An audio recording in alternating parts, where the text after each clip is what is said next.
Welcome back to Gloved Up Garage. I'm going to work on one of the main issues that this Lincoln has that would keep the interior from being really good. And there's water leaking in around this cowl panel right here. This is kind of a known issue on these cars. And what happens is these plastic cowl pieces I've already removed, they don't get a good seal against the windshield, and water runs down against the windshield and drops into this area right here, which is the feed port for fresh air on your HVAC system, your heating and cooling. So the way that I've got to fix this is I need to take this little tray off, and there's a seal underneath of this that is like a foam material. It's completely deteriorated, it's falling apart, and I'm going to seal that up with either some silicone, or I have some neoprene rubber that I might try to see if I can make that work.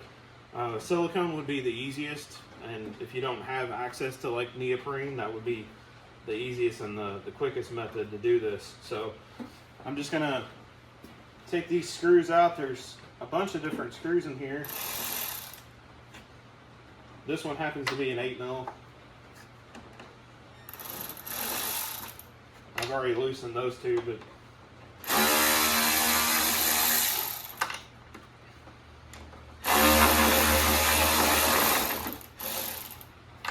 and then there's two 10mm studs.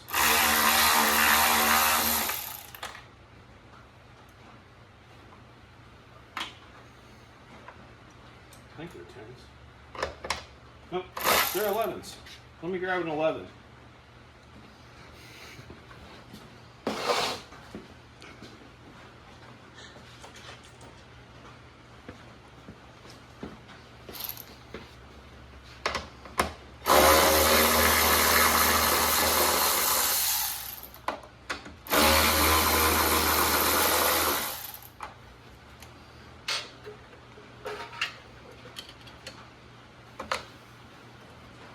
And this little drain that I'm putting my finger through is actually a water drain and conveniently catches screws when you drop it.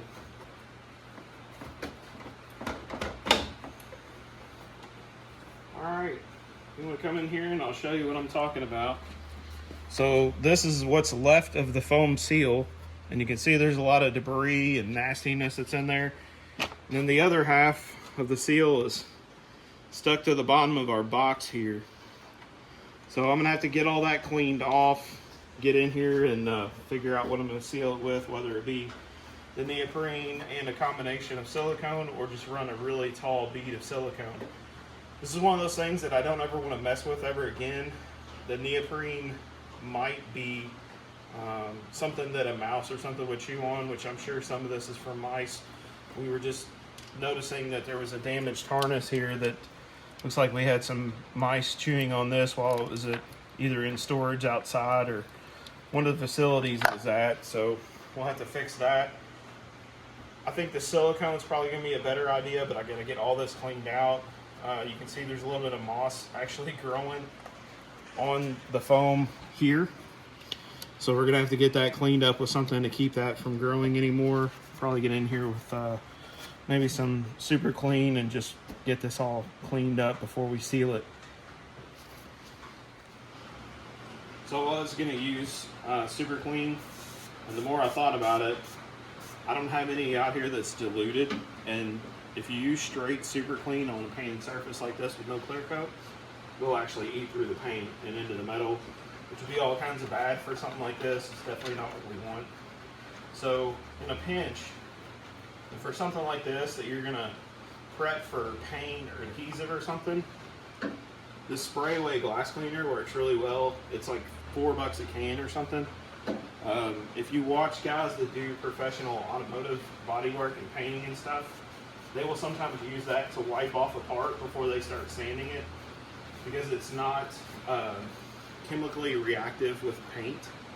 It's like alcohol based, not ammonia based, so it's not going to cause you any kind of interference with chemicals and cause like a fisheye in the paint or something like that. But it's a very mild cleaner, so it'll get through this dirt and stuff and not take paint off and get us down to where we want to be, so we can get the silicone to seal really good. I don't want to clean that line too much, because that's going to mark where my wiper goes back. I'm going to clean some of this up while I'm in here. This cow coverage.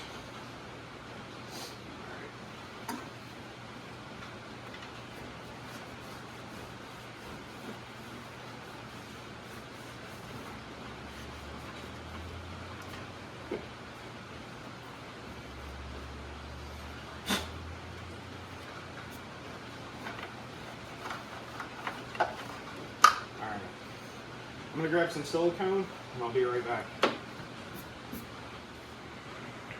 So I'm going to try to get as much silicone on this as I can. I decided to kind of go away from using the neoprene rubber. I just think it's going to be too much of an opportunity for something to chew on the rubber and it not seal in the future. So I'm going to just use a really, really thick bead of black silicone, your standard automotive gasket maker type stuff.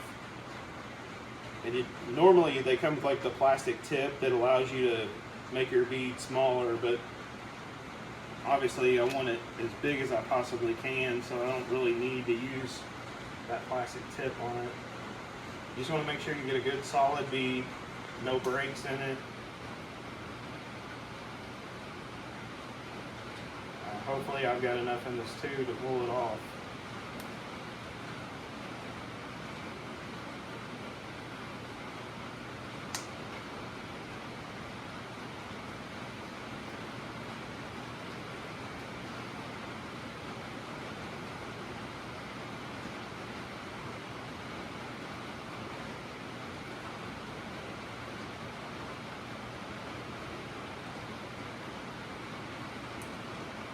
One of the properties of the silicone too, it's going to act like an adhesive, so this really won't ever pull back up at all.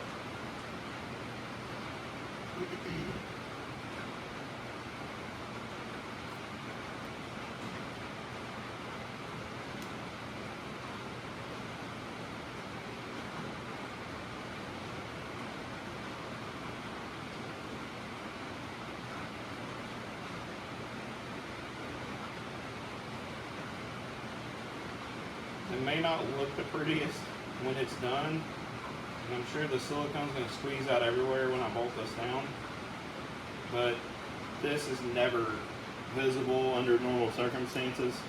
There's a lot of cowling and stuff that goes over top of it, and then you got to think the hood's kind of jammed over in this area, so the hood would be here. You wouldn't even be able to look down and see into this area. I'll put a little bit more in this corner where it got a little light.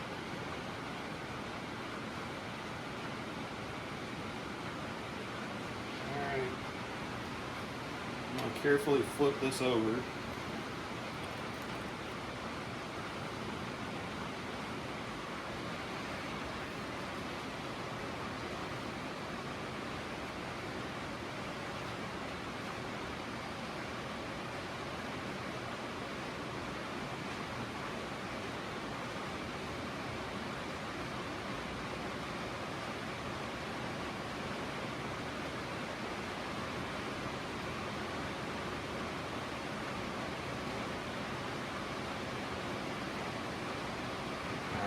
Now with RTV, you really don't want to just jam it in there.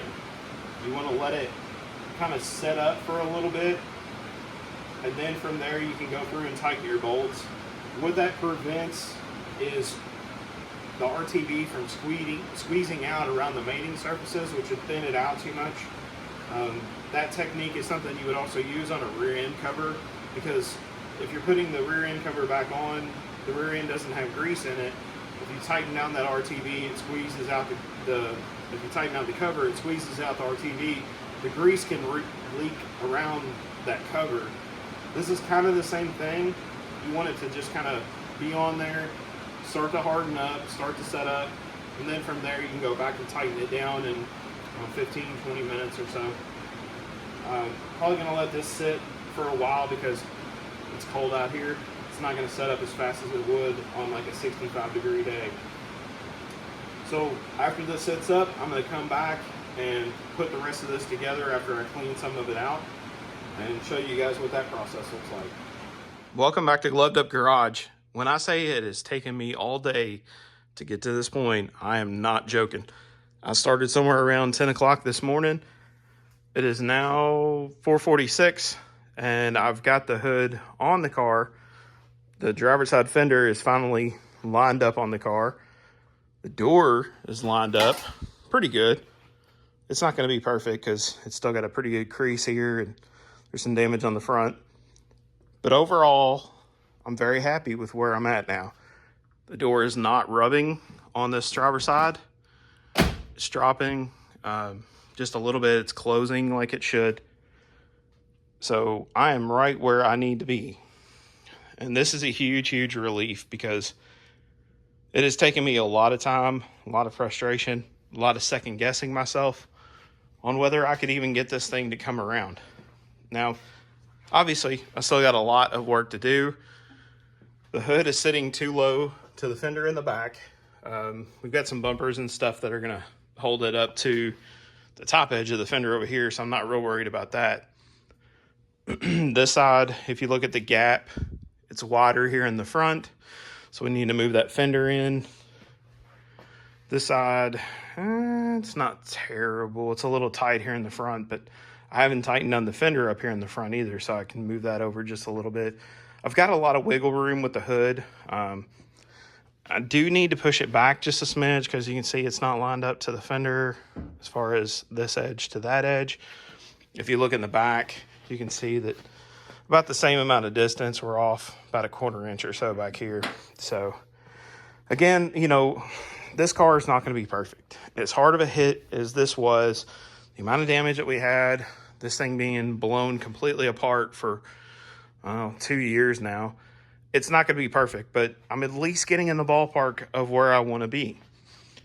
So from here, I'm going to get you guys set up on the tripod. I'm going to start to adjust my hood and get it a little bit better, see how good my latch is. I'm probably going to need to switch that because I believe that's the original one. I've got one off of the donor car laying around here somewhere. I got to find and get that swapped out also. And then that'll give me an idea of up and down movement in the front. Do I need to adjust the core support anymore? And then from there, I can get my header panel in and get the bumper back on. So between that last clip and this one, obviously I've got a lot done.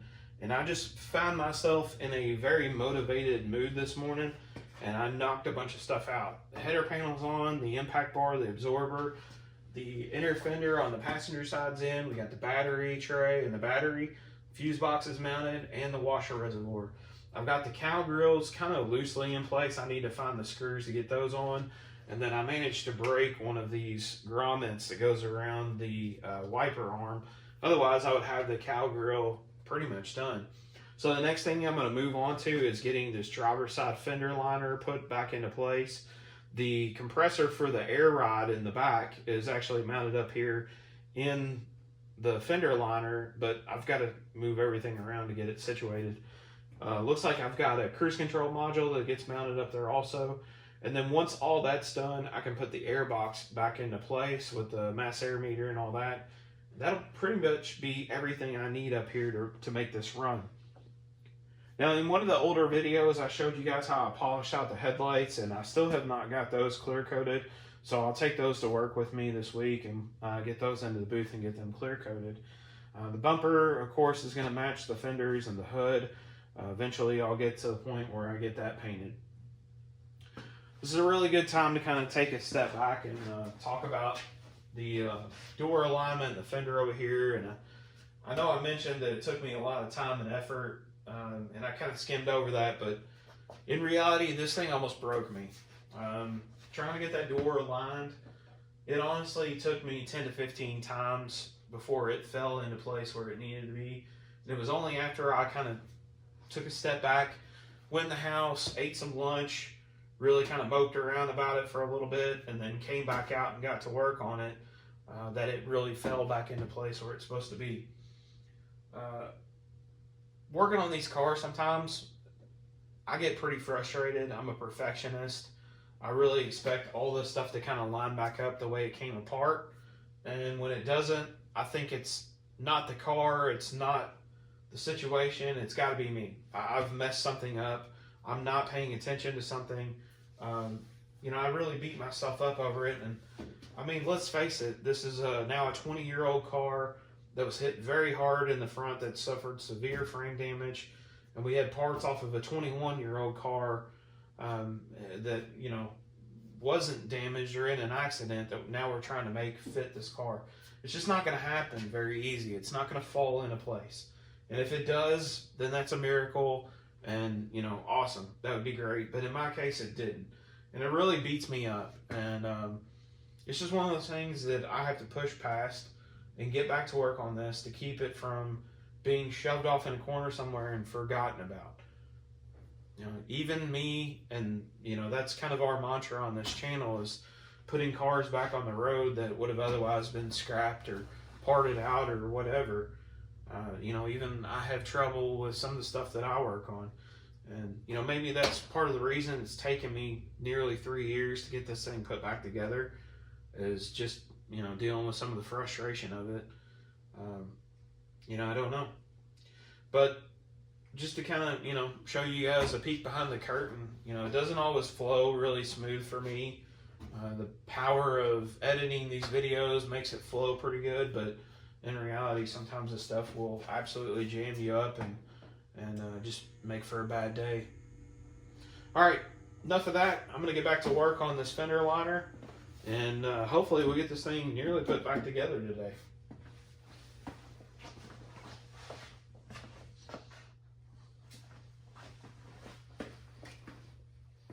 Obviously, I got a lot more done than what we had in the last clip. I just got into a groove and started throwing this thing back together. Headlights are in. They turned out okay-ish. I mean, they're still a little cloudy, but much better than what they were. The bumper is on, my sight shield, deflector, the grill, the latch, insulator, hood light, and the cowl, all that stuff's done. I do need to find another airbox. The original one was damaged in the accident. I think I can get by with just the base, because really that's the only part that I need that's kind of damaged. It broke one of the latches off over here that holds the lid on, and then of course I got a hole here, and then this snorkel thing. What I'll probably do, it's kind of a what they call like a low buck upgrade, is switch to the police interceptor airbox, because it doesn't have all of these air deflectors and stuff inside of it to quiet the air down. It's like maybe 2 horsepower difference, but if I've got to replace all this anyway, I might as well try to make it run the best that I can. So we'll track one of those down while we're there at the junkyard. Of course, the next thing that I need to do is obviously paint the car. That's going to be a very large project, because I still need to do a little bit of body work on the hood, the doors, and a few other spots on the car before it's ready for paint. So that will be the next episode, is getting it ready for paint, getting it into the booth, and painting the car, and then pretty much calling it done at that point. I do need to get this inspected to convert the title from a salvage title into a rebuild title, and that'll be something I'll go through at some point in here. I'll do a little quick video on how that paperwork and that inspection is done in the state of Kentucky. Because it doesn't just apply to this car, it applies for any vehicle in Kentucky when you're going from salvage to rebuild. So that'll be something that may be helpful to a lot of people, not just people that like me rebuilding Lincolns. So a lot done. We're a little over 3 years from the time that this happened, which was February 22. This is the first week of March in 25. So, you know, a little longer than what I wanted to take to get this done, but obviously we had quite a few setbacks dealing with the frame, just parts issues and things like that, and just life got in the way. But we saved this car, we kept it on the road. I got to get the title straightened out, but that's no big deal. And this can be driven again.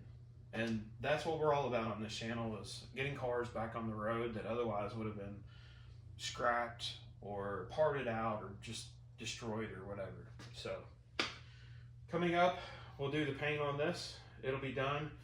I've got to get to work on the 93 Cobra, the 93 Fobra, and a couple other projects. I've got a series coming up that I'm going to try to sneak in between all these cars.